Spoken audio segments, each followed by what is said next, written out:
Lumaki si Claire sa isang pamilyang kilala at iginagalang sa mundo ng medisina. Parehong dentista ang kanyang mga magulang. Mga profesional na hindi lamang hinahangaan dahil sa talino, kundi dahil sa malasakit sa kanilang mga pasyente. Bata pa lang si Claire, nasaksihan na niya kung paano inuuna ng kanyang mga magulang ang maayos na gamutan, dekalidad na serbisyo at abot kayang singil. Dahil doon, nagpa siya ang kanyang mga magulang na magtayo ng sarili nilang dental clinic. Sa paglipas ng mga taon, lalo lamang dumami ang kanilang mga pasyente. Taon-taon, patuloy ang pag-angat ng kita. Hanggang sa dumating ang panahong isinilang si Claire sa isang pamilya na wala ng kakulangan sa buhay. Lumaki siya sa isang maluwang at magarang bahay. Sanay sa biyahe papunta sa mga mamahaling resort, suot ang pinakabagong damit at sapatos. Para sa iba, pangarap na buhay iyon. Pero para kay Claire, yun na ang normal. At tulad ng inaasahan sa maraming pamilyang doktor, dumating ang tanong, saan ka mag-aaral sa kolehiyo? Buong kumpiyansa ang kanyang mga magulang. Para sa kanila, malinaw ang landas ng kanilang anak. Susunod siya sa yapak nila. Isang araw, magiging isa rin siyang dentista. Ngunit may sarili ng desisyon si Claire. Hindi siya tumutol ng may galit. Hindi rin siya nagrebelde. Tahimik lang siyang nag-aral at nag-apply sa pinakamahusay na law school sa bansa. At sa gulat ng lahat, nakapasa siya. Pagbalik niya sa bahay, hindi diploma ng dentistry ang hawak niya, kundi degree ng abogasya. Hindi nasayang ang kanyang talino at sipag. Mabilis siyang natanggap bilang intern sa isang kilalang law firm. Sa simula, tahimik lang si Claire. Masipag, maingat, at laging handang matuto. Hindi nagtagal, napansin ng mga senior lawyer ang kanyang dedikasyon at husay. Isang taon lang ang lumipas at opisyal na siyang naging bahagi ng firm. Hindi lang karanasan ang nakuha niya, nakilala ang pangalan niya. Mas binili ni Claire ang mga kasong hawak ang karaniwang tao, mga hindi mayayaman, mga taong nadamay lang ng kapalaran, mga biktima ng aksidente, maling paratang at kawalan ng hustisya. Ginagawa niya ang lahat para maipaglaban kung ano ang tama. Hanggang sa isang araw, isang kasong hindi niya makakalimutan. Matapos ang isang mabigat na paglilitis, napatunayan ni Claire na walang sala ang kanyang kliyente sa isang aksidenteng muntik nang sumira ng buhay nito. Sa labas ng korte, habang inaayos pa niyang mga papeles, may isang lalaking lumapit. "Salamat." Mahina ngunit taus-puso ang tinig nito. "Kung hindi dahil sa'yo, baka nasa kulungan ang kaibigan ko ngayon." Napatingin si Claire. Matangkad, simple ang suot, ngunit may kakaibang talino at kabaitan sa mga mata nito. "Trabaho ko lang po," sagot niya at may bahagyang ngiti. Ngunit ang tingin ng lalaki, puno ng paghanga, ay hindi niya agad nakalimutan. Ang pangalan niya ay Lance. Doon nagsimula ang lahat. Unti-unting naging mas madalas ang kanilang pagkikita. Mga simpleng kape, maikling usapan, mga tawang hindi pilit. Sa bawat araw, mas nakikilala ni Claire si Lance at mas lalong humahanga. Hindi nagkunwari si Lance. "Ayokong itago ang totoo," minsan niyang sinabi. "Hindi ako mayaman. Nakatira ko kasamang nanay ko. May kapansanan siya. May 2 pa akong kapatid na nag-aaral." Nag-aral siya ng programming, ngunit napilitang huminto para masuportahan ang pamilya. "Alam kong hindi ako bagay sa'yo," dagdag niya at seryoso ang mukha. "Maintindihan ko kung lalayo ka," sabi pa ni Lance. Ngunit hindi lumayo si Claire. Sa kabila ng kayamanan, kaginhawaan at mga posibilidad na maaari niyang piliin, si Lance lang ang nakita niyang mahalaga. Sa puso niya, malinaw ang sagot. Hindi lahat ng bagay na mahalaga sa buhay ay nabibili ng pera. Hindi nagtagal, naisip ni Claire na oras na para ipakilala si Lance sa kanyang mga magulang. "Sigurado ka ba?" Mahina ngunit halatang kabado ang boses ni Lance. Alam mo naman, hindi ako ang klase ng lalaking inaasahan ng mga magulang mo. Hindi niya itinago ang takot. Kilala niya ang estado ng buhay niya. Simpleng sahod, maraming responsibilidad, at walang naipagmamalaking ari-arian. Sigurado siyang hindi siya agad magugustuhan. Pero si Claire, halos hilahin niya na si Lance papunta sa hapunan sa bahay ng kanyang mga magulang. At doon, isang bagay ang hindi inasahan ni Lance. Sa halip na malamig na pagtanggap, mainit at magaan ang naging gabi. Walang matatalim na tanong, walang pangmamaliit. Sa halip, puno ng kwento, tawanan at tunay na interes ang hapagkainan. Sa pagtatapos ng gabi, pakiramdam ni Lance ay hindi siya bisita, kundi parang anak na agad ng pamilya. Hindi naglaon, may isa na namang desisyon si Claire. Bakit hindi ka nalang tumira sa akin? Mahina, ngunit seryoso niyang sabi. May kaunting takot sa puso niya. Baka kapag nagsama na sila araw-araw, masira ang lahat. Baka lumabas ang mga ugaling hindi nila nakita noong magkasintahan pa lang sila. Pero kabaligtaran ang nangyari. Mas naging maalaga si Lance. Mas naging responsable, mas naging mapagmahal. Isang araw, habang nagkakape silang magkasama, biglang nagtanong ang ama ni Claire. Lance, balak mo bang pakasalan ng anak ko? Napatingin si Lance, diretso at walang pag-iwas. Opo, sagot niya agad. Sa lalong madaling panahon, kapag kaya ko na pong tumayo sa sarili kong paa at matustusan ang pamilya namin ng buo. Sa ngayon, sapat lang po ang sahod ko para sa pang-araw-araw. Tahimik ang lahat hanggang sa nagsalita ang nanay ni Claire. Alam mo, Lance, malumanay niyang sabi. Noong ikinasal kami ng tatay ni Claire, ni pambili ng pagkain ay wala kami. Napangiti siya sabay tapik sa mesa. Kaya hindi yan dahilan at doon natapos ang usapan. Hindi nagtagal, ikinasal sina Claire at Lance. Alam ni Claire kung gaano kakabado si Lance. Halos lahat ng gastos sa kasal ay sinagot ng kanyang mga magulang. Hindi komportable si Lance.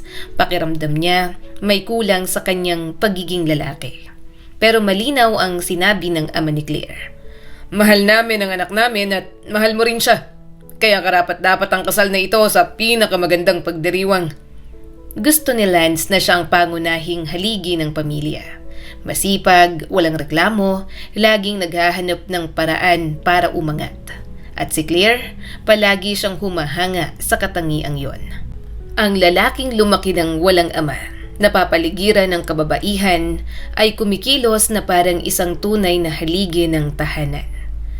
Lalong napalapit si Claire sa ina at mga kapatid na Lance.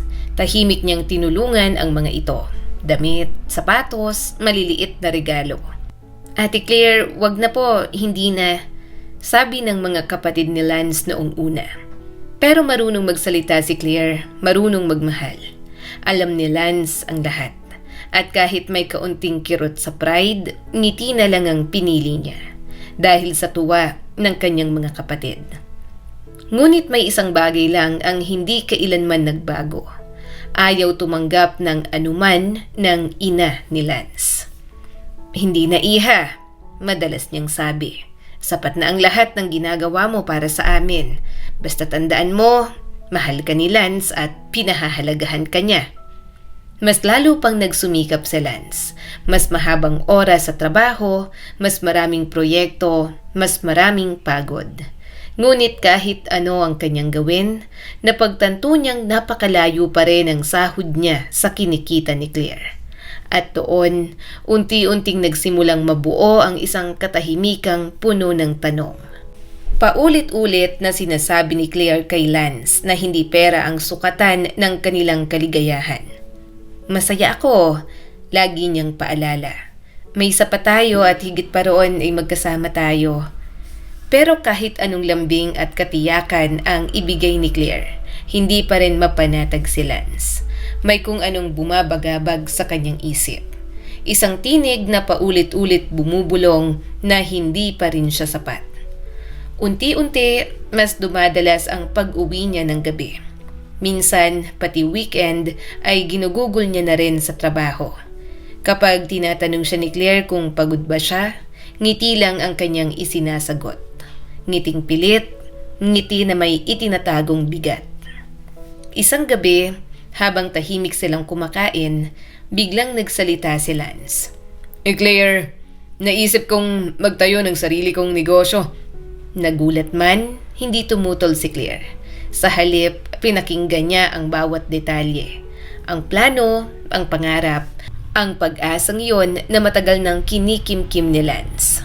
Makatwira naman, sabi niya rito. Pero Lance, wag muna tayong umutang sa bangko.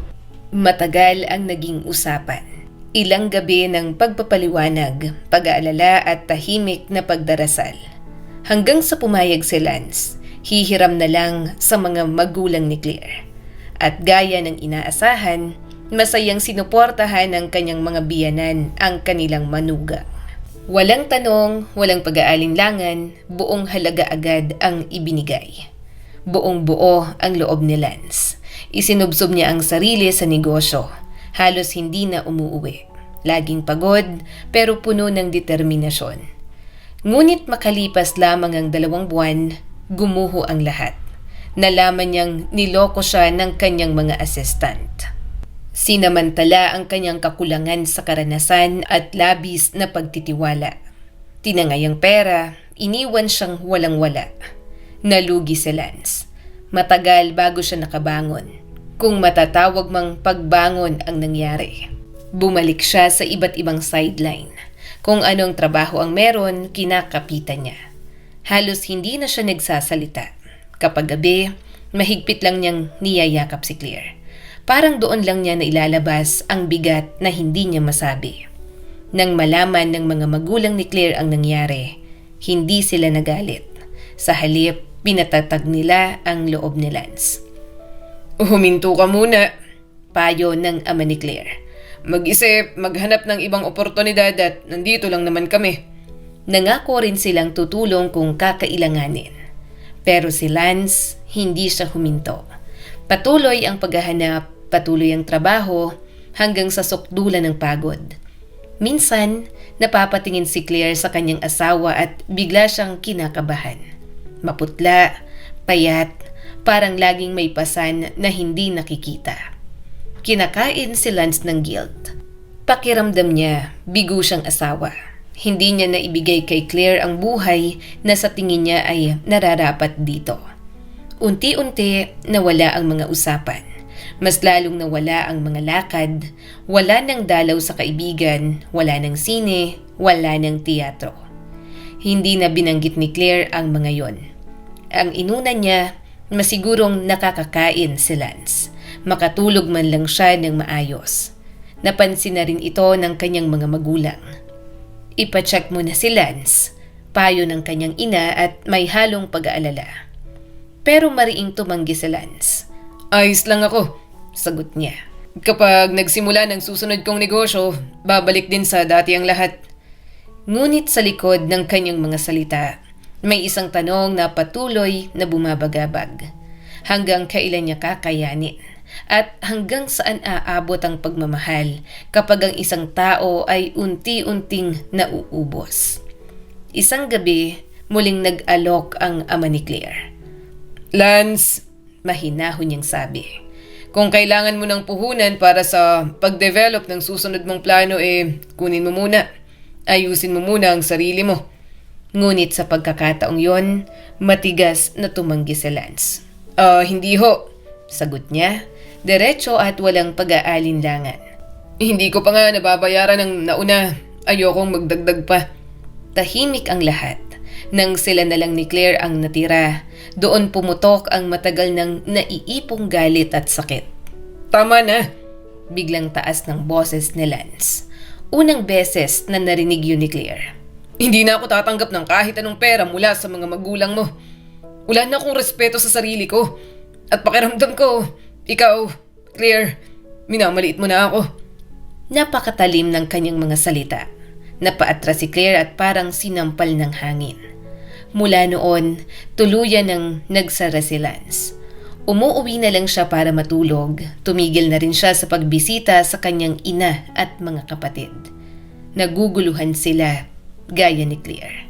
Ramdam nilang may nangyayari kay Lance at alam nilang hindi lang ito dahil sa negosyo. Hindi kailanman sumagi sa isip ni Claire na may ibang babae ang kanyang asawa. Para sa kanya, wala nang mas tapat at disenteng lalaki kay Lance. Pero gabi-gabi, unti-unting napupuno ang kanyang isip ng mga tanong. Lalo na kapag naririnig niyang nagtatago si Lance sa kabilang kwarto. May kausap sa cellphone, pabulong, madalas ay may mahabang katahimikan sa pagitan ng mga salita. Ang pag-aalala ay unti-unting kumain kay Claire, hanggang sa pati trabaho niya ay naapektuhan. Isang araw, muntik na siyang matalo sa isang mahalagang kaso. Sa huling sandali lang niya nagawang bumawi. Pinilit ang sarili, pinatibay ang depensa at dinala ang kaso sa panalo. Paglabas niya ng korte, nanginginig pa ang kanyang kamay.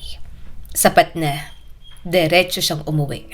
Pagbukas pa lang ng pinto, alam na niya. Nandoon si Lance, may kausap sa cellphone. Hindi niya sinasadyang marinig pero malinaw ang mga salita.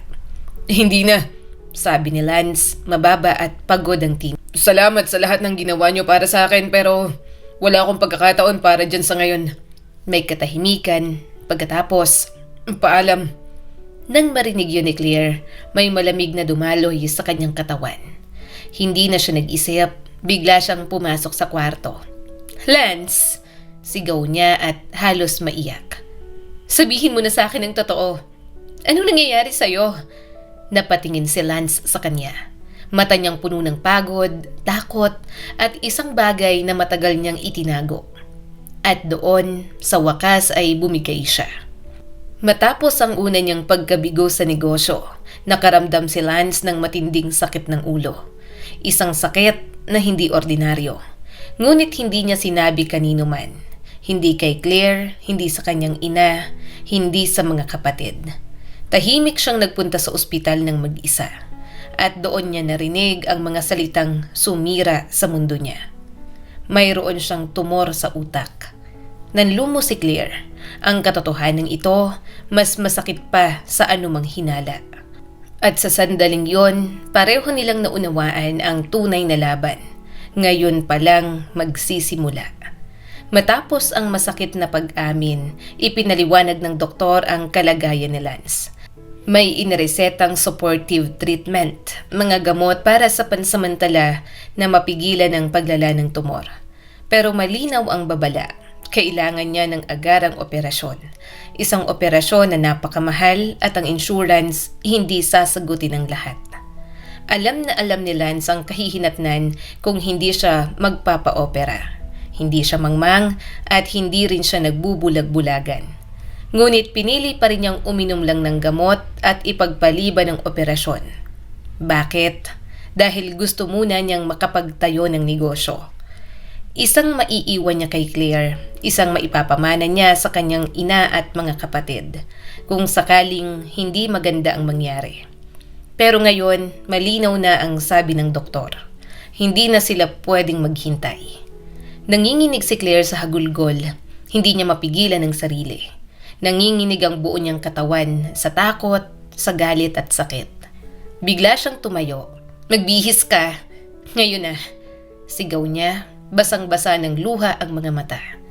Naguluhan si Lance pero wala siyang sinabi. Sumunod siya agad. Handa siyang gawin ang kahit ano, basta lang tumigil ang iyak ng asawa niya. Wala pang kalahating oras, nasa harap na sila ng mga magulang ni Claire. Isa-isa, muling ikinuwento ni Lance ang lahat. Ang sakit ng ulo, ang ospital, ang diagnosis, ang operasyon na paulit-ulit niyang iniiwasan. Tahimik ang lahat, hanggang sa ang ama ni Claire ang unang nakabawi. Lance! Nanginginig sa boses, sa galit ang ama ni Claire. Sabihin mo nga sa akin, pinakasalan mo ba ang anak namin para gawing balo? Napayuko si Lance. Ang galing ng plano mo, pagpapatuloy ng lalaki. Alam mo ba kung ano ka? Duwag. Sumuko ka nang hindi lumalaban. Biglang tumaas ang tinig niya. Puro pera ang nasa isip mo. Oo, hindi mo agad kinita yan, pero bakit mo pinarurusahan ang sarili mo? Bakit mo tinitingnan ang tulong namin bilang kahihiyan? Nilapitan niya si Lance. Sa tingin mo ba, magandang ipagmalaki ang iwan ng babaeng mahal mo bilang balo? Tama na, Ben. Biglang nagsalita ang ina ni Claire. Malamig pero matatag ang tinig niya. Humarap siya kay Lance. Pupunta tayo sa ospital ngayon din at wala ng pagtutol. May kakaibang tapang sa kanyang mga mata. Isang tapang na hindi pwedeng suwayin. Habang pinagmamasdan yun ni Claire, muli niyang napatunayan kung gaano kamahal ng kanyang mga magulang si Lance. Hindi bilang manugang, kundi bilang anak. Tahimik si Lance, sandaling katahimikan ang sumunod. Pagkatapos, mahina niyang sinabi, "Gabi na't wala nang kailangang puntahan." Lumapit si Claire sa kanya. Mahigpit siyang niyakap at parang ayaw na siyang pakawalan. "Narinig ko ang doktor," pabulong niyang sabi. "Hindi kita kayang mawala." Biglang nagsalita ang ama ni Claire. Walang pag-aalinlangan. "Sige na, umalis na tayo ngayon din." Sa buong biyahe, yakap-yakap ni Claire si Lance. Paulit-ulit niyang ibinubulong, "Mahal kita, nandito ako at naniniwala ako sa'yo." Sinabi niyang handa siyang suportahan ang kahit anong pangarap ni Lance. Naiintindihan niya kung gaano yun kahalaga sa kanya. Pero may isang bagay siyang nilinaw. Walang kahit anong halaga ng pera ang makakapalit sa lalaking mahal niya. Sumunod ang pinakamahirap na 4 na buwan sa buhay nilang lahat. Operasyon matapos ang operasyon, mahahabang oras sa ICU. Walang tulog na gabi at isang pag-asang ayaw mamatay sa mga mata ng buong pamilya. Hanggang sa dumating ang araw, tahimik na pumasok ang doktor sa silid, hawak ang mga resulta ng pagsusuri. Ngumiti siya. At sa wakas, may dala siyang magandang balita. "Well, Lance," mahinahong sabi ng doktor habang nakangiti. "Magpaalam ka na sa ospital. Panahon na para umuwi ka." Hindi agad naintindihan ni Lance ang ibig sabihin ng mga salitang yon. Para bang may huminto sa kanyang isipan. Ngunit nang marinig niya ang masayang sigaw ni Claire, doon lang unti-unting nag-sink in ang lahat. Ligtas na siya, tapos na ang laban. Napuno ng luha ang kanyang mga mata. Luha ng tuwa at sa kauna-unahang pagkakataon, hindi siya nahiya. Hindi niya ikinahiya ang pag-iyak. Ang ikinahiya niya ay isang bagay na mas malalim, na hindi niya pinagkatiwalaan ang sarili niya, gaya ng lubos na paniniwala ni Claire sa kanya. Nahiya siya dahil itinago niya ang sakit. Itinago niya ang kahinaan at hinayaan niyang mag-alala si Claire nang hindi niya alam ang totoo. Kung sinabi niya sana agad, mas naging magaan ang lahat. At sa sandaling yon, nangako si Lance sa sarili. Mula ngayon, wala nang lihim, wala nang itinatagong takot. At hinding-hindi na niya hahayaang umiyak at mag-alala si Claire ng mag-isa. Hindi lang sa mga engkantada nangyayari ang happy ending. Mayroon pa ring dumating na pagsubok sa buhay ni Claire at Lance. May mga araw na mahirap, may mga gabing puno ng pagod at pag-aalala. Pero sa bawat hamon, mas marami ang ligaya kaysa sa sakit. Unti-unti, muling bumangon si Lance. Sa wakas, naitayo niya ang sarili niyang negosyo. Hindi dahil sa pride, kundi dahil sa determinasyon at suporta ng mga taong nagmamahal sa kanya. Dahil dito, naipagamot niya ang kanyang ina sa ibang bansa. Nabigyan niya ng dekalidad na edukasyon ng kanyang mga kapatid na babae. Mga pangarap na dati iniisip niyang imposibleng matupad. At makalipas ang 3 taon, isang maliit na nilalang ang dumagdag sa kanilang mundo.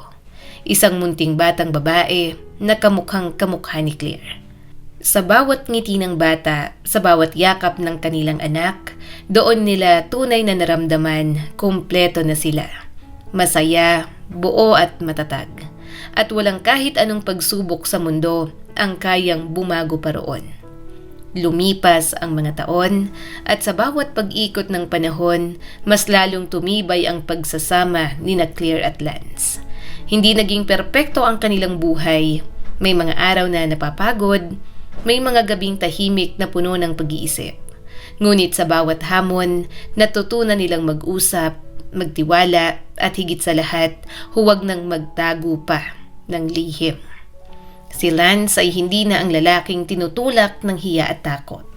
Natutunan niyang ang tunay na tapang ay hindi ang pagdadala ng lahat mag-isa, kundi ang paghingi ng tulong at pagpapakita ng kahinaan sa taong mahal mo.